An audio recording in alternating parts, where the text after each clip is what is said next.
지금은 제가 봤을 때는 절대 강자라 보거든요. 영업이익 4조 원 이상 저는 충분히 나올 수 있는 부분이지 않을까. 안녕하세요. 경제시그널 김태욱입니다.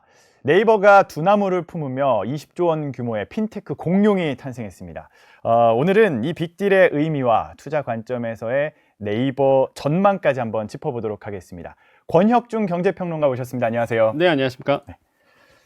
세계 최초입니다. 네. 네이버가 가상자산 사업을 품은 플랫폼 기업이 되는 순간인데 어떻게 좀 평가를 하시나요? 저는 올 게 왔다 이렇게 생각을 해보겠고요. 우리나라가 이렇게 공룡 기업이 탄생해야 또 외국계 이런 가상자산 거래소 기업들과 또 경쟁도 할 수 있는 거고요. 특히 AI 쪽에서 본다 그러면 네이버가 갖고 있는 힘과 그다음에 두나무가 갖고 있는 힘이 서로 만나서 시너지 효과가 나올 거다라고 저는 보고 있습니다. AI 측면에서 본다 그러면 네이버는 플랫폼을 가지고 있잖아요. 그다음에 이제 핀테크 중심으로 본다 그러면 이 두나무 같은 경우에는 세계 3위의 이런 가상자산 거래소를 가지고 있다 보니까 아마 시대적 흐름에 이런 네이버와 두나무의 빅딜이 이루어졌다라고 생각을 해보겠고, 언젠가는 해야 될 일이었고 그게 이제 현실화됐다. 다만 참 이렇게 민간 기업은 빠르게 돌아가고 있으나 우리나라의 법과 제도가 이걸 뒷받침하지 못하다 보니 과연 시너지 효과가 언제 나올지는 약간 믿을 수 있지만 그래도 올 게 왔다. 그리고 적절한 타이밍에 이제 네이버가 승부수를 던졌다. 이렇게 평가를 해봅니다. 자, 그러면 지배 구조를 좀 한번 살펴볼게요. 일단 두나무와 네이버의 자회사죠. 네이버 파이낸셜의 주식 교환 비율이 1대 2.54로 정해졌습니다. 네. 이거 어떻게 이해를 하면 되는 건가요? 일단 두나무가 가치로 본다면 1이고 그다음에 네이버 파이낸셜이 2.54 이렇게 이제 비율로 서로의 이제 맞교환을 했다 이렇게 보시면 되겠고요. 포괄적 주식에 대해서 교환을 한 겁니다. 그렇게 된다 그러면 그 의미는 이제 남다른데, 일단 시총으로 보겠습니다. 일단 네이버 파이낸셜 같은 경우가 기업 가치가 한 5조 원 정도가 되고요. 두나무 같은 경우가 한 15조 원 정도 되거든요. 당연히 이제는 가치로 봐도 한 1대 3 정도 되고 주식수로 이제 또 나눠 고려를 해봐야 되기 때문에 1대 이제는 2.54대 이렇게 가치가 평가를 받았는데요. 그렇게 된다 그러면 좀 재밌는 현상이 일어났죠. 비율대로 간다 그러면 두나무의 대주주가 그러면 네이버 파이낸셜을 갖게 되는 거잖아요. 네이버 같은 경우가 2.54주를 줘야 된단 말이에요. 두나무는 한 주고. 그렇게 되면 네이버 파이낸셜을 가지고 있는 네이버의 이 주주들 주식수가 희석이 되거든요. 그런데 이제는 언론에 보면은 이런 얘기를 합니다. 경영권은 네이버가 갖고 간다. 그게 말이 안 되잖아요. 실제 비율로 보면은요, 만약에 이 합병 비율로 가면은 두나무의 대주주가 사실상 네이버의 파이낸셜의 주인이 됩니다. 지분이 더 많으니까요. 그런데 언론에 보면은 경영권은 네이버가 갖고 간다라고 얘기를 해요. 왜 그러냐면 이 두나무의 대주주들이 지분은 많으나 의결권은 다 양도해 주기로 했습니다. 이거를 약속했기 때문에 지분으로 보면 당연히 두나무의 현재 대주주들이 네이버 파이낸셜에 더 많은 지분을 갖고 있으나 이 경영권에 대한, 이 의결권에 대한 것은 네이버 쪽으로 양도를 하기로 했기 때문에 실제적으로 이제는 경영권은 네이버가 갖고 가는 것이고요. 이거 굉장히 많이 궁금해하시더라고요. 그러면 이제 구조가 이렇게 되죠. 네이버, 그 밑에 네이버셔 파이낸셜, 그 다음에 이제 두나무. 이렇게 해서 이제 손자 회사가 실제로 되는 거고, 네이버 파이낸셜이 두나무 주식을 100% 가지고 갔기 때문에 맞교환을 했잖아요. 그렇기 때문에 이런 식으로 이제는 구조가 이제 만들어진다라고 생각을 해봅니다. 근데 재밌는 게 여기서 이제 많은 분들이 잘 보셔야 되는 게 네이버가 얼마나 머리를 썼냐 그러면, 아니 그러면은 왜 이렇게 경영권에 대해서 네이버가 갖고 가야 되느냐. 이게 사실상 지배구조거든요. 그러니까 사실상 지배력이 누가 있느냐를 명확하게 밝혀줘야 돼요. 공정거래위원회에서는 이걸 되게 의심을 많이 합니다. 그러면 이렇게 되면은 누가 주인인데 이게 사실적 지배력을 누가 갖고 있느냐, 이게 굉장히 중요하거든요. 그래서 이런 형식으로 해서 네이버가 사실상 주인이라는 거를 명확하게 지금 공표를 한 상태고, 그러면 공정위에서도 이 부분에 대해서는 문제 삼지 않을 거라고 좀 봐요. 또 한 가지, 이 사실상 지배력에 대해서 왜 명확하게 밝혀야 되느냐, 또 하나의 이유는 큰 그림을 보고 있는 거죠. 상장. 어디겠어요? 나스닥 상장이거든요. 이게 명확하게 지배구조가 나와줘야지만 투자자들이 안심을 합니다.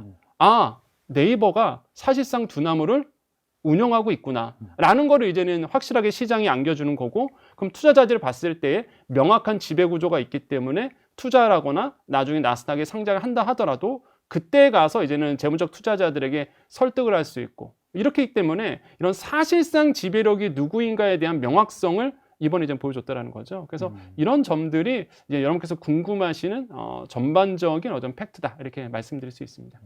지금 조금 전에 말씀하셨던 나스닥 상장 같은 경우에도 논란이 좀 있잖아요. 네. 지금 네이버가 상장이 되어 있으니까 중복 상장 논란을 피한다라는 그런 분석도 있지만 네. 그러다 보니까 네이버에서는 계획은 없다, 우리 나스닥 상장. 네. 기자회견에서 그렇게 밝혔어요. 네. 투자자 입장에서는 계획이 있다 없다 이거보다 나스닥 상장하면은 네. 그래서 네이버 주주는 좋은 거야 안 좋은 거야? 네. 두나무 주주들은 좋은 거야 안 좋은 거야? 이게 제일 궁금하거든요. 이게 참 이게 곤란해요. 왜 그러냐면 그러니까 네이버 주주를 갖고 있다는 사람 볼게요. 일단은 쪼개기 상장이라는 비판이 좀 나올 수는 있습니다. 왜 그러냐면 내가 네이버를 투자했던 이유가 사실상 이런 네이버 페이라든지 네이버 파이낸셜이라든지 사실상 네이버 파이낸셜을 현재로 본다 그러면 거의 한 70% 정도, 한 68% 정도 이제 지분을 가지고 있거든요. 근데 이번에는 막교환, 주주 교환을 통해서 사실상 이제 네이버의 지배력이 좀 떨어져요. 희석이 되다 보니까 거의 두나무 대주주보다 더 밑으로 떨어집니다. 그러면 이런 상황에서 만약에 네이버 파이낸셜과 두나무가 따로 나스닥에 상장을 한다. 이러면 사실 중복 상장은 아니죠, 사실상. 네. 한 곳은 한국에 있고 한 곳은 이제 미국에 있다 보니까 가능성은 충분히 있다고 보여지는데 그러면 네이버 주주 입장에서는 이거 뭐야, 이거 내가 갖고 있는 주식에 대한 가치가 더 잃어버릴 수 있다 이런 생각이 드시는 거죠. 그래서 이제는 이거 일종의 또 쪼개기 상장 아니냐. 나는 네이버 파이낸셜이 좋아서 투자했는데 이게 갑자기 알짜배기 회사가 떨어져 나가니까. 그래서 아직은 모릅니다. 이거는 뭐 네이버 입장에서도 아니다. 아직은 아니다. 뭐 네이버 상장, 네이버 파이낸셜에 나스닥에 상장할 수도 있고 안 할 수도 있고 네. 명확하게 얘기는 안 했거든요. 하지만 현실화 된다 그러면 이런 비판은 받을 수 있으나 그런데 일단 전체적인 큰 틀에서 본다 그러면 네이버 입장에선 손해는 아닌 것 같아요. 물론 지금 이제 네이버 주가가 안 좋은 이유가 이런 어떤 요인 때문에 주가가 또 상방이나 하방이 계속 눌려 있는 상태긴 하지만 그래도 일단은 네이버 파이낸셜에 대한 힘과 두나무가 가지고 있는 이 가짜자산의 힘이 합쳐서 거대 플랫폼 기업이 되고 이게 나스닥까지 상장이 이루어진다 그러면 큰 장기적인 측면에서 본다 그러면 네이버 입장에서는 손해가 아니라고 좀 보거든요. 근데 지금은 단기적으로는 좀 많은 분들이 좀 불만이 가질 수 있는 부분이라 보여집니다. 그래서 저는 이런 점에서 우리가 주목할 부분이라고 좀 생각을 해보겠고 그래서 결국에는 저는 그런 것 같아요. 그냥 한국이나 미국 양쪽 규제를 좀 다 맞춰줘야지만 가능한 현실이다. 그래서 지금은 좀 힘들고 장기적으로 봤을 때는 충분한 시나리오 중에 하나로 이런 나스닥 상장도 고려두고 있다. 그래서 저는 사실상 이 뉴스를 또 이 공시를 제가 접했을 때 딱 생각나는 건 두 가지였어요. 이거는 나스닥 상장으로 가는구나.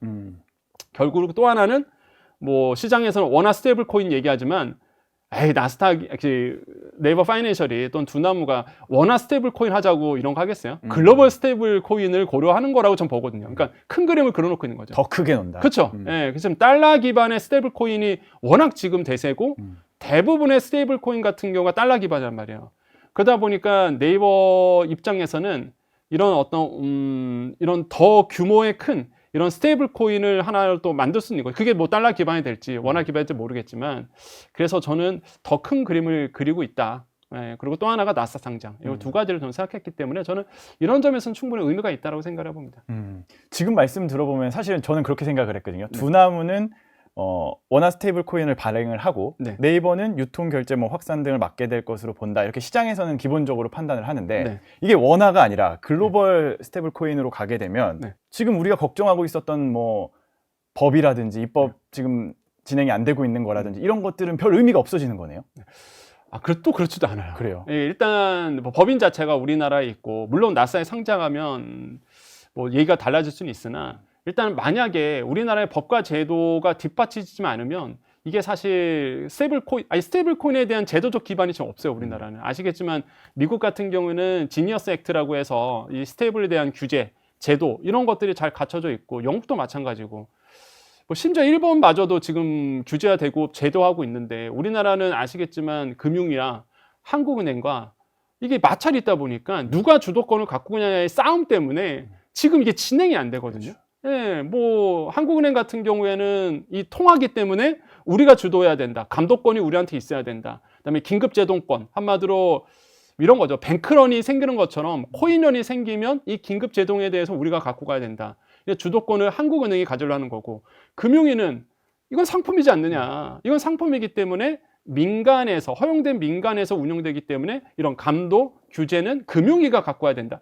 이게 서로 합의가 안 되다 보니까 이게 정치권에서도 놀리고 논란이고 이게 또 법제화도 미뤄지고, 그래서 실제 지금 상황은요. 올해가 이제는 회기 말이 12월 9일이거든요. 예. 그러면 본회의가 곧서 끝나는데, 의회가 곧서 끝나는데, 만약에 그때까지만 해도 개정안이 입법이 안 되면 이거 1년 정도 걸리거든요. 입법 활동하는데. 그러면은 2006년 말이나 이게 또 스테이블 코인에 대한 관련 규법이 생겨요.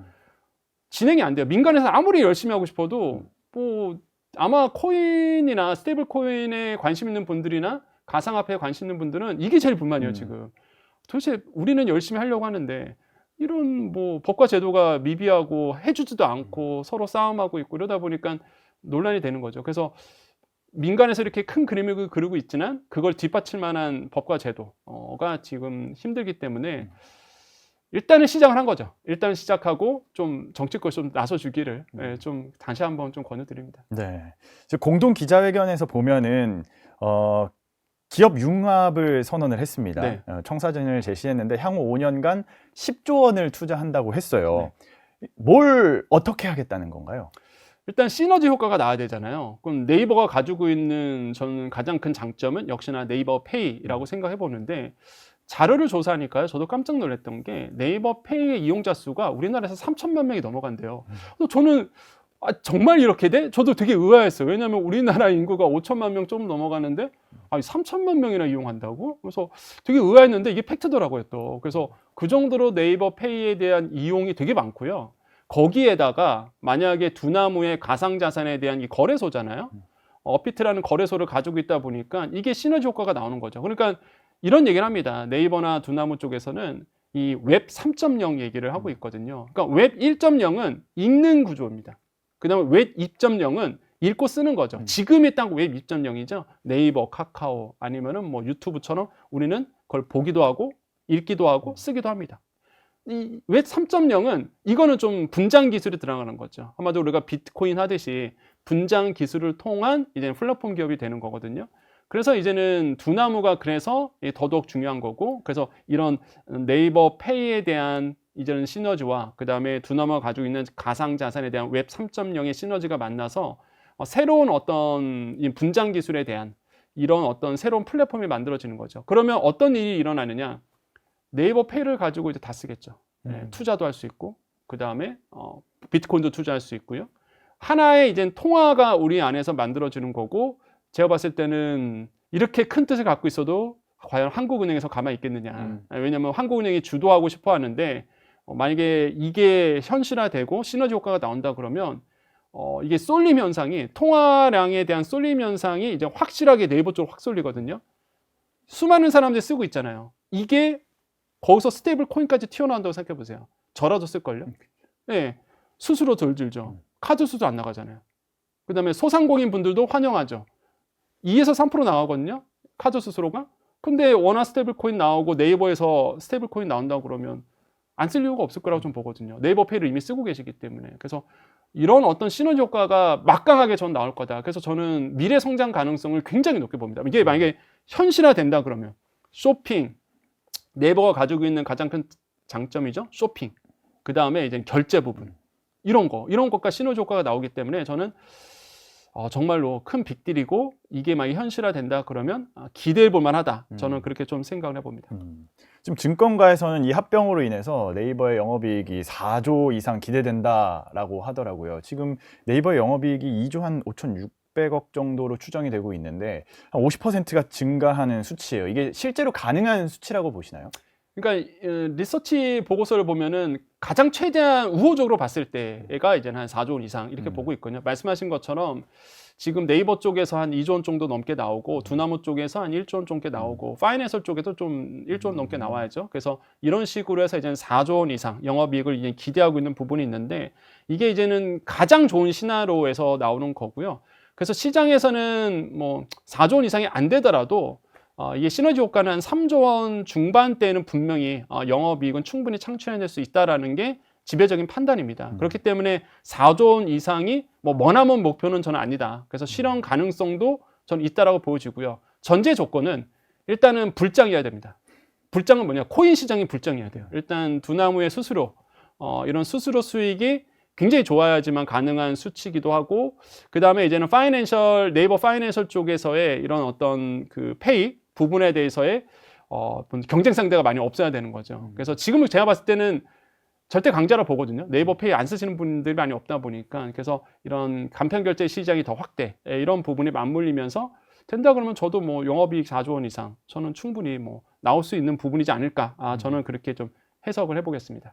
말씀하신 것처럼 굉장히 이렇게 큰 이슈인 거잖아요. 네. 그런데 네이버 주가는 정작 시원치 않습니다. 네. 이거는 왜 이런 거죠? 그러니까 이런 거죠. 일단 아까도 말씀드렸다시피 그 네이버 주가 측면에서 본다 그러면 일단 알짜배기 회사가 떨어져 나갈 수가 있다라는 이제는 생각이 들어요. 그러다 불안감인 보니까, 건가요? 예, 불안감이 이제 심정 요인이 좀 미치고 있고, 또 한 가지 보면은 이제는 신용융자잔고, 신용거래융자잔고가 좀 많습니다. 그러다 보니까 이 B2에 대한, 그러니까 개인 투자자들의 신용거래융자잔고가 많은 거죠. 상하방으로 좀 눌릴 수 있는 주는 게 좀 영향이 있다라는 거고, 만약에 오른다라고 보면은 이 신용거래융자잔고가 많은 주식의 종목의 특징이 그래요. 오른다 그러면 실익에 대해서 차익 실현이 나오거든요. 그러니까 파는 겁니다. 근데 떨어지면은 또 반배 매매 들어오다 보니까 청산이 이루어지다 보니까 또 빠져요. 그래서 이게 신용거래 융자잔고가 많은 종목은 항상 이런 문제, 이런 딜레마에 빠지게 되거든요. 그래서 지금의 주가는 아마 그런 어떤 요인도 지금 영향을 미치고 있다라 좀 생각을 해봅니다. 그래서 그러니까 주식수가 이제 희석이 당하는 거잖아요, 사실. 희석을 당하다 보니까 이런 점에서 아마 주식 투자하시는 분들이 이걸 좀 불안하게 보는 게 아닐까. 그리고 이게 확실하게 마무리된 것도 아니고요, 아직은. 그래서 이런 점에 대해서 심리적 요인이 더 큰 부분이 아닐까. 그런데 저는 장기적으로 봤을 때는 저는 훨씬 미래 성장 가능성이 굉장히 높다라고 보거든요. 언젠가는 돼야 됐어야 되고, 그리고 큰 뜻을 품고 있잖아요. 대표적인 성장주잖아요, 우리나라에. 성장주인데 성장을 해야죠. 기대 심리가 있어야 되겠죠. 그래서 저는 좋은 빅딜이다. 저는 개인적으로 그렇게 생각을 해봅니다. 그 과제가 결국에는 AI 사업 쪽에서 증명을 해내야 되겠네요. 네, 네이버 그렇죠. 입장에서는. 네. 그러니까 이런 측면도 있어요. 그러니까 네이버가 실적을 실제 주주들에게 또한 투자자들에게 입증을 해야 됩니다. 그렇게 되지 않으면 주주들의 반발이 상당할 거라고 좀 볼 수가 있겠고요. 그러면 일단은 어디에서 과연 그럼 실적을 낼 수 있느냐? 일단 소버린 AI 쪽. 그러니까 이 AI에 대한 주권이잖아요. 소버린 AI를 우리나라뿐만 아니라 아시겠지만 중동 여러 나라에서도 이거에 대해서 굉장한 드라이브를 걸고 있어요. 근데 왜 중동에서는 이런 소버린 AI에 대한 드라이브를 걸까라고 본다 그러면 명확합니다. 미국에서 나오는 AI를 쓰자니 서구권의 문화, 서구권의 마인드가 너무 많은 거예요. 아랍에 대한 이런 정체성이 하나도 없습니다. 그러면 사실상 힘들잖아요. 지도력을 발휘하기도 힘들고 대부분의 AI를 통해서 검색도 하고 정보를 보실 텐데 그러다 보니까 자체만의 AI 플랫폼이 필요한데 그럼 이걸 누가 구축할 수 있을까라고 본다 그러면 지금 네이버가 이런 쪽에서 열심히 영업 활동을 하고 있는 걸로 알려져 있거든요. 그래서 만약에 정말로 이런 중동 국가 안에서의 네이버의 어떤 영업 활동이 성공이 된다 그러면 그 플랫폼 누가 세울까? 결국에는 네이버가 주도적으로 할 수 있다. 이거는 뭐 큰 뜻에서, 큰 비전에서 볼 수 있는 부분. 이런 거에 성과가 나온다 그러면 제가 봤을 때는 뭐 주가가 크게 뛸 수 있는 부분이겠고, 그 다음에 이제 피지컬 AI 부분이겠죠. 엔비디아가 아시겠지만은 6만 장 정도, 블랙웰에 대해서 이제는 네이버 쪽과 MOU를 맺었습니다. 그 왜 주느냐 본다 그러면 피지컬 AI를 실현할 수 있는 곳이 어디겠냐 봤을 때 엔비디아 입장에선 그래. ICT 기술이 발전한 한국이고 거기에서 이런 플랫폼 기업을 가지고 있는 네이버구나. 선택한 거거든요. 그럼 여기에서 네이버가 피지컬 AI에 대한 실증을 하겠죠. 이게 성공이 한다 그러면 저는 충분히 네이버가 실적 면에서도 모멘텀을 받을 수 있다. 피지컬 AI가 뭐예요? 우리가 일상생활에서 쓸 수 있는 AI거든요. 그래서 저는 이런 점에서는 굉장히 놀라운 성과를 네이버가 낼 수 있다라고 저는 평가를 해봅니다. 그래서 이런 점에서 이제 실적이 나와줘야 되고 그 다음에 이제는 초개인화 에이전트가 나와야 되겠죠. 나의 정말 비서 나오는 거죠. 저도 AI 많이 쓰거든요.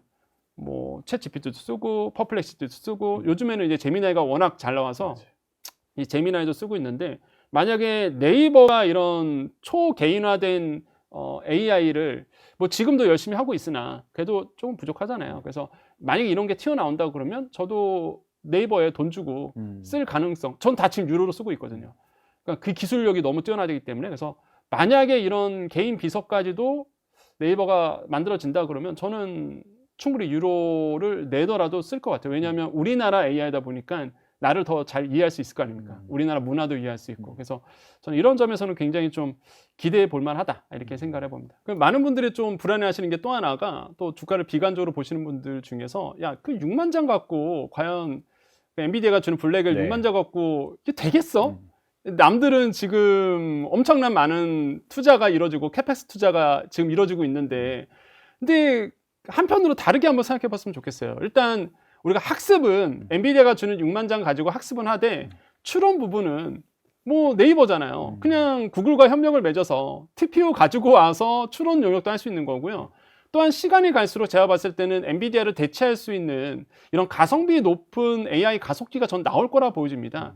그럼 그때 가서 이제는 엔비디아 칩이 아닌 이런 TPU라든지 아니면 NPU라든지 아니면 다양한 이런 AI 가속기 칩을 통해서 추론 영역으로 넘어가면 되거든요. 그러니까 비용이 많이 들지 않는다는 얘기예요. 지금 투자자들이 우려하는 게 과연 이 비용 대비 아웃풋을 뽑아낼 수 있는가. 이번에 이제는 두나무의 합병을 통해서 막대한 자금이 이제는 들어가는데, 또한 엔비디아를 통해서 6만 장 갖고 와서 이런 소버린 AI라든지 여러 가지 AI 사업을 하게 될 텐데, 그럼 투자 대비 아웃풋이 나올 수 있어? 그렇기 때문에 약간 이건 의구심이 있는데, 저는 그렇지 않다. 너무 하나만 보고 있는 게 아닌가, 투자자들이. 그러니까 무슨 얘기냐.